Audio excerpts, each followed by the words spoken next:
You want answers? I think I'm entitled. You want answers? I want the truth! You can't handle the truth. When you think of the blues, you think about misfortune, betrayal, and regret. You lose your job, you get the blues. Your mate fall out of love with you, you get the blues. Your dog dies, you get the blues.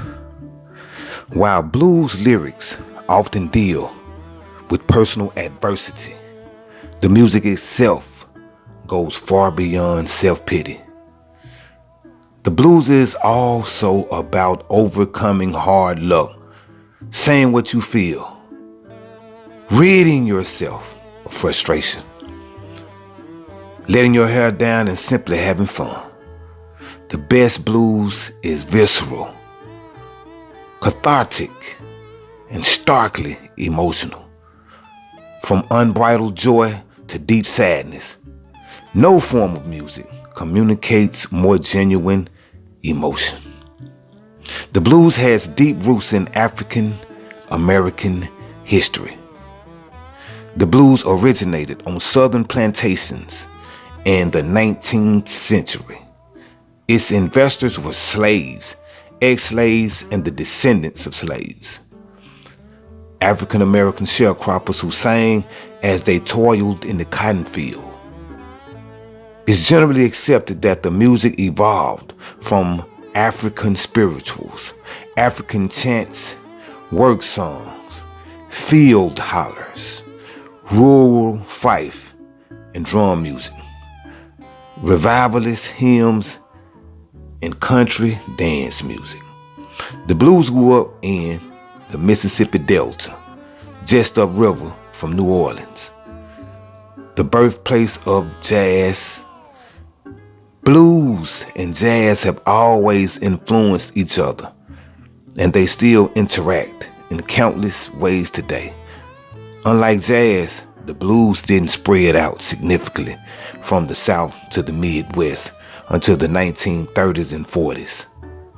Once the Delta blues made their way up the Mississippi to urban areas, the music evolved into electrified Chicago blues, other regional blues styles, and various jazz blues hybrids. A decade or so later, the blues gave birth to rhythm and blues and to rock and roll. No single person invented the blues, but many people claim to have discovered the genre. For instance, minstrel show band leader W.C. Handy insisted that the blues were revealed to him in 1903 by an itinerant street guitarist at a train station in Tutwiler, Mississippi. During the middle of the 1800s, the Deep South was home to hundreds of seminal bluesmen who helped to shape the music. Unfortunately, much of this original music followed these sharecroppers to their graves.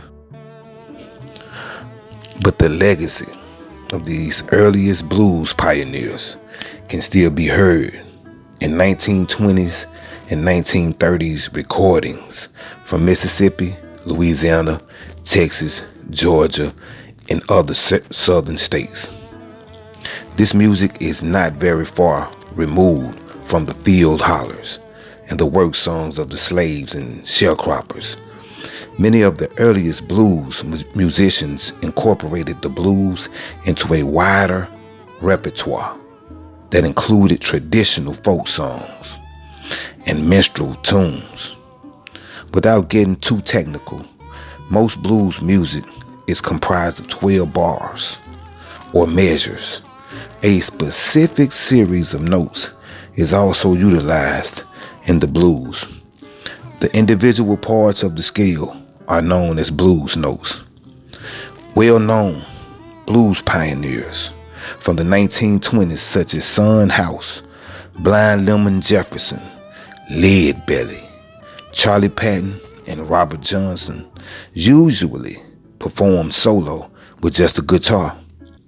Occasionally, they teamed up with one or more fellow bluesmen to perform in the plantation camps, rural juke joints, and rambling shacks of the Deep South. Blues bands may have evolved from early jazz bands, gospel choirs, and jug bands. Jug band music was popular in the South until the 1930s. Early jug bands variously featured jugs, guitars, mandolins, banjos, kazoos, string basses, harmonicas, fiddles, washboards, and other everyday appliances converted into crude instruments.